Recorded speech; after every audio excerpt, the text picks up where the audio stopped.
Grafted. कहानी की शुरुआत में हम एक साइंटिस्ट और उसकी बेटी को देखते हैं। दोनों के चेहरों पर अजीब सा निशान होता है जिससे उनकी खूबसूरती कम हो रही थी। साइंटिस्ट ने अपने ही घर पर एक लैब बनाई हुई थी और काफी समय से वो एक एक्सपेरिमेंट कर रहा था। वो इस समय एक फूल की पिक्चर बना रहे थे जिसे क्रॉप फ्लावर कहते हैं। उसके डैड बताते हैं कि इसकी हीलिंग पावर बहुत ज्यादा है और ये कई सालों में एक बार ही जंगलों के बीचों बीच पाया जाता है। अब काफी दिनों बाद वो साइंटिस्ट एक ऐसा सीरम बनाने में कामयाब हो ही जाता है जिससे वो अपने फेस के निशान को छुपा सकता था।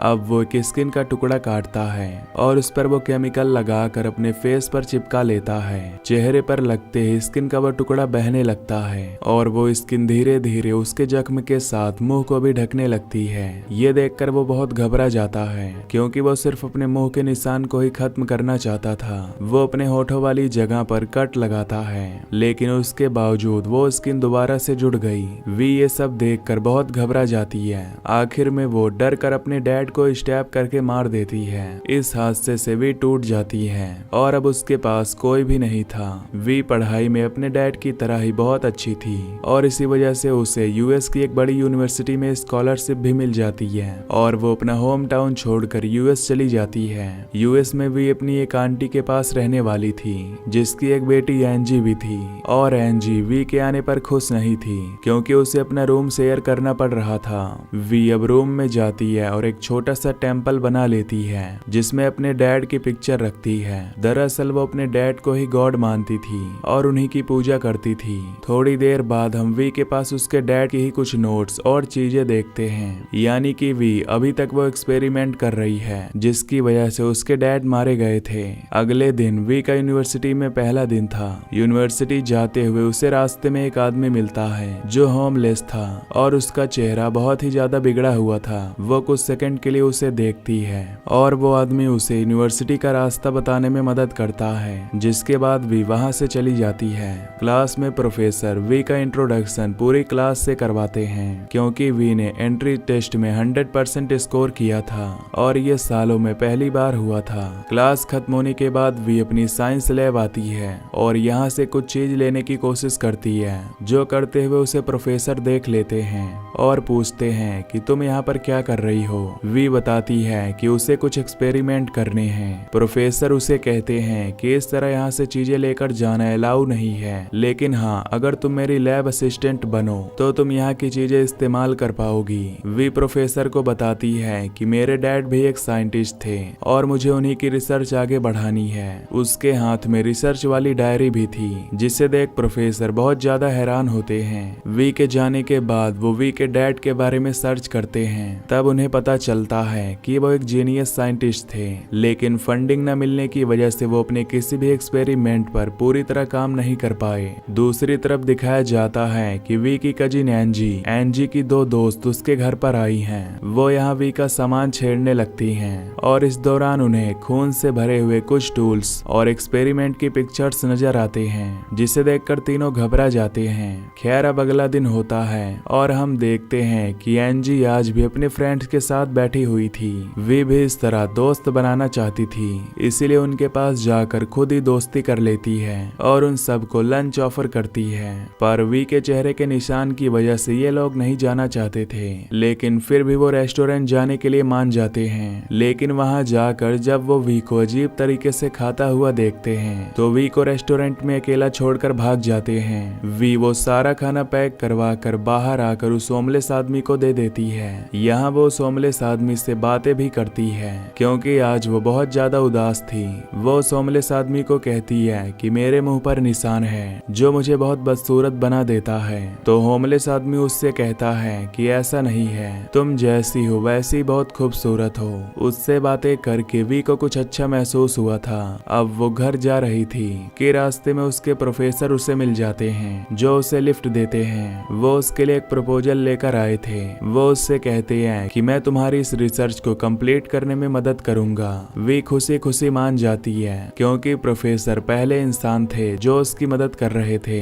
अगले ही दिन से ये उस एक्सपेरिमेंट पर काम करना शुरू कर देते हैं। काफी दिनों की मेहनत के बाद भी इनका एक्सपेरिमेंट काम नहीं करता और इस चीज से प्रोफेसर फ्रस्ट्रेट होकर इस एक्सपेरिमेंट को बंद करने का फैसला करते हैं। आज के दिन जब वी उदास थी तो इतने में ही एनजी की दोस्त एलिस यहाँ पर आती है। वो भी लैब असिस्टेंट के लिए अप्लाई करने के लिए आई थी और प्रोफेसर उसकी रिक्वेस्ट मान लेते हैं। वी घर जाते हुए वो एनजी के साथ ही जाती है और रास्ते में वो एनजी से पिछले दिन के लिए माफी मांगकर उससे दोस्ती भी कर लेती है। इस टाइम एलिस के पास एक पोस्टर था जिसमें उसी फ्लावर की तस्वीर थी जो उसके डैड एक्सपेरिमेंट में यूज करते थे। ये देखकर वी को पता चला कि ये फ्लावर पास की एग्जीबिशन में लगाया गया है। ये पढ़कर उसे अपने डैड की बात याद आती है कि उनके एक्सपेरिमेंट के लिए उस फ्लावर का होना बहुत जरूरी है। इसीलिए वो फैसला करती है कि वो इस फ्लावर को हासिल करके रहेगी। रात होने पर वो चुपके से उस फार्म हाउस में जाती है और एग्जीबिशन से उस फ्लावर को चुरा लाती है। वो उस फ्लावर को साइंस लैब में ले आती है और वहाँ पर अपना एक्सपेरिमेंट करना शुरू कर देती है। साइंस लैब में प्रोफेसर और एलिस पहले से ही छुपे हुए थे जिन्हें वी एक्सपेरिमेंट के जोश में नोटिस नहीं कर पाती और उस फ्लावर में से एक्सट्रैक्ट निकाल कर उसे अपने एक्सपेरिमेंट के अंदर ऐड करती है। जिसके बाद अपने पैर की स्किन काट कर उसके 2 टुकड़े करके उस पर वो सीरम अप्लाई करती है और सीरम स्किन के दोनों टुकड़ों को जोड़ देता है। अब जहाँ से उसने अपनी स्किन उतारी थी वो वहाँ पर सीरम लगाती है और अपना स्किन का ही टुकड़ा लगा देती है जिससे स्किन दोबारा जनरेट हो जाती है। प्रोफेसर खिड़की से हैरान होकर सब कुछ देखते रहते हैं। वो एलिस को यहाँ से तुरंत भेज देते हैं और फिर वी के पास आते हैं और उससे पूछते हैं कि आखिर तुम क्या कर रही हो। वी प्रोफेसर को एक्सप्लेन करती है कि किस तरह उस फ्लावर के सीरम ने उनके एक्सपेरिमेंट को कामयाब कर दिया। वो जब अपने पैर की स्किन प्रोफेसर को दिखाती है उस समय एलिस कुछ गलत समझकर उन दोनों से जेलस होने लगती है और उनकी पिक्चर्स भी ले लेती है। जिसके बाद वो आकर वी को डांटती है और उसे यहाँ से ले जाती है।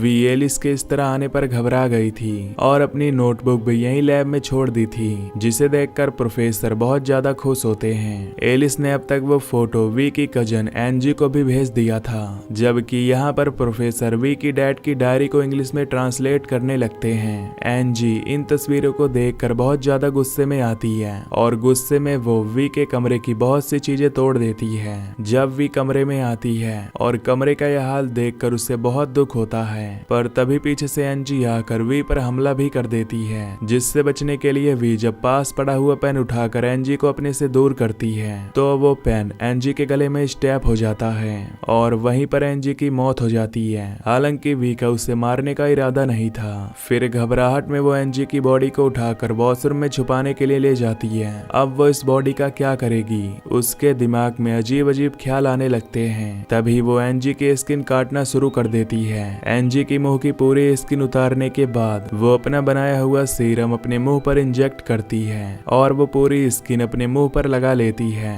जिससे दोनों फेस के टिश्यूज आपस में मिल जाते हैं और वो बिल्कुल एनजी जैसी दिखने लगती है। तभी एनजी की मॉम घर पर आ जाती हैं तो वो वी को एनजी समझकर उससे गले लगा लेती हैं और अब वी को ये अच्छा रास्ता लगता है इसीलिए वो वी में नहीं बदलती।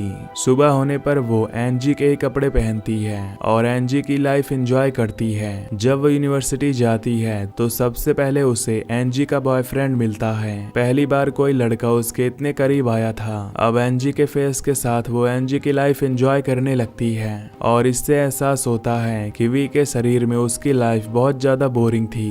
एनजी के अच्छे दोस्त थे, उसका बॉयफ्रेंड था, उसकी प्यार करने वाली मॉम थी। वो एनजी के बॉयफ्रेंड के साथ डेट पर भी चली जाती है जहाँ पर जब ये दोनों एक दूसरे के करीब आ रहे थे तो तभी अचानक से वी के फेस से एनजी की स्किन उतरने लगती है जिसे देखकर वी बुरी तरह घबरा जाती है। वो लड़का इस सब से डर कर वी से पीछे भागने लगता है। तभी पीछे होते हुए वो नीचे गिरकर खुद ही मारा जाता है। वी डरते हुए अब घर आ जाती है और घर पर अपने डैड की नोटबुक ढूंढने लगती है क्योंकि उस नोटबुक में स्किन को हमेशा परमानेंट लगाने का राज हो सकता था। उसे अपने डैड की नोटबुक नहीं मिलती क्योंकि वो प्रोफेसर के पास थी, लेकिन इस टाइम उसके पास थोड़ा सा सीरम था जिसे निकालकर दोबारा अपनी स्किन में इंजेक्ट करके एनजी का फेस बना लेती है है। दूसरी तरफ प्रोफेसर को दिखाया जाता है जो अब उस फ्लावर की तलाश में निकल जाते हैं जो फ्लावर उस एक्सपेरिमेंट को कामयाब बना सकता था। ढूंढते हुए प्रोफेसर को उनके ट्रांसलेटर की कॉल आती है जो उस नोटबुक को इंग्लिश में ट्रांसलेट कर रहा था। वो बताता है कि ये एक्सपेरिमेंट बहुत ही ज्यादा खतरनाक है। दरअसल वो प्रोफेसर को ये एक्सपेरिमेंट तुरंत बंद करने को कह रहा था, लेकिन प्रोफेसर उसकी एक नहीं सुनते। अब वो यूनिवर्सिटी में आती है अपनी डैड की बुक लेने के लिए। लैब में उसे कहीं वो बुक नहीं मिलती क्योंकि वो प्रोफेसर ने अपनी ट्रांसलेटर को दे दी थी, इसलिए वो प्रोफेसर को कॉल करती है। तो प्रोफेसर उसे बताते हैं कि हाँ वो बुक मेरे पास है, लेकिन अब वो तुम्हें नहीं मिलेगी क्योंकि वो एक्सपेरिमेंट अब मैं अपने नाम से पब्लिश करूंगा। ये सुनकर वी को बहुत गुस्सा आता है, लेकिन वो कुछ नहीं कर सकती थी, इसलिए चुपचाप वहाँ से चली जाती है। यूनिवर्सिटी से बाहर निकलते ही उसे ईव नजर आ जाती है। उससे पता चलता है कि ईव का भी प्रोफेसर के साथ अफेयर चल रहा था। अब प्रोफेसर का गुस्सा वो ईव पर ही निकालने का सोचती है। एनजी बनकर वो ईव को घर पर इनवाइट करती है और ईव के आते ही वो उस पर गुस्से में हमला कर देती है। ईव भी अपने आप को बचाने के लिए छुपते हुए गार्डन में पहुंच जाती है, लेकिन वी उसे यहाँ भी पकड़ लेती है और एक ड्रिल मशीन से उसके ऊपर हमला करके उसे मार देती है। ईव को मारने के बाद वो ईव की स्किन भी उतार लेती है और अपने मुंह पर लगा लेती है।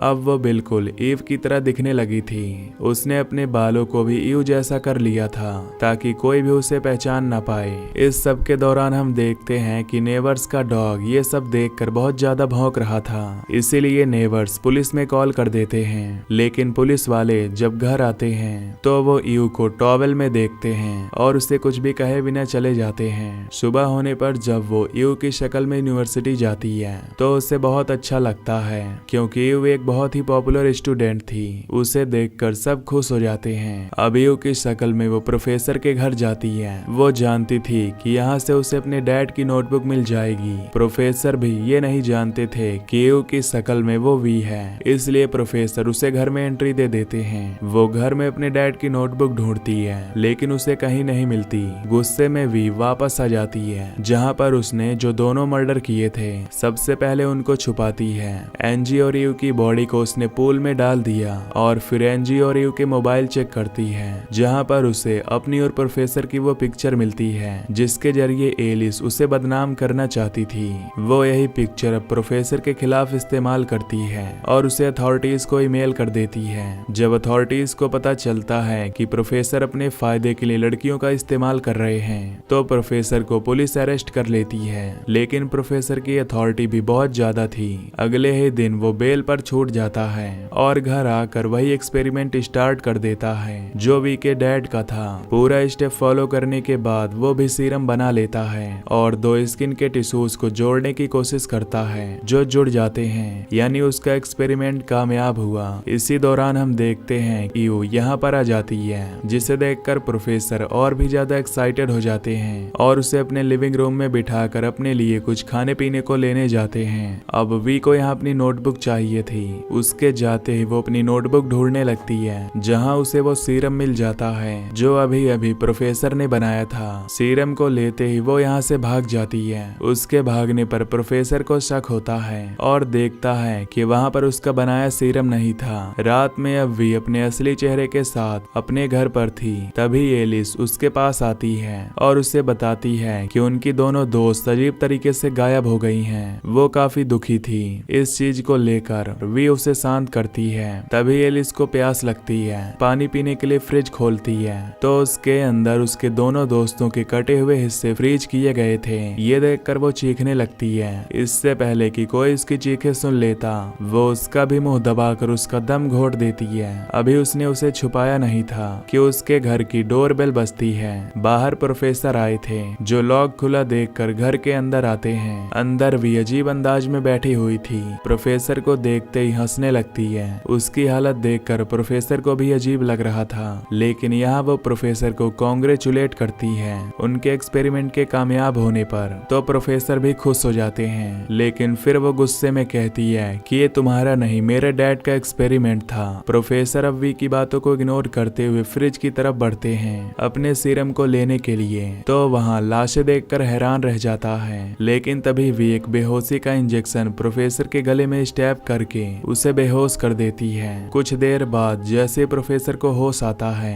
तो वो देखता है कि वी ने उसकी पूरी बॉडी की स्किन उतार दी थी। ये देखकर वो जोर जोर से चिल्लाने लगता है। अब वी वही सीरम भरकर प्रोफेसर को लगा रही थी और उसके बाद एक स्किन का टुकड़ा वो प्रोफेसर के शरीर पर लगा देती है। ये स्किन बढ़ने लगती है। वी प्रोफेसर के मुंह में एक स्ट्रॉ रखती है। स्ट्रॉ के अलावा वो स्किन हर जगह फैलने लगती है, जिससे प्रोफेसर कुछ ही देर में मारे जाते हैं। पर मरने से पहले उसकी चीखें नेबर ने सुन ली थी, इसीलिए नेबर दोबारा पुलिस को बुला लेते हैं। यहाँ वो होमलेस आदमी वी को अच्छा समझता था। वो वी के कहने पर उसे अपनी चादर में छुपा लेता है। वी के एकदम से बैठने पर पास जो सीरम था वो अचानक से टूट जाता है, जिससे उस होमलेस आदमी और वी की बॉडी के टिश्यूज एक साथ मर्ज होने लगते हैं और वो दोनों एक अजीब से मॉन्स्टर में बदल जाते हैं। वी अब कुछ भी नहीं कर सकती थी। तभी उसे अपनी आंटी दिखती है, जो अपनी बेटी एंजी को ढूंढते हुए वहां तक आई थी। वो अपनी आंटी को एंजी के बारे में भी नहीं बता पाती और इसी के साथ ये मूवी यहीं पर खत्म हो जाती है।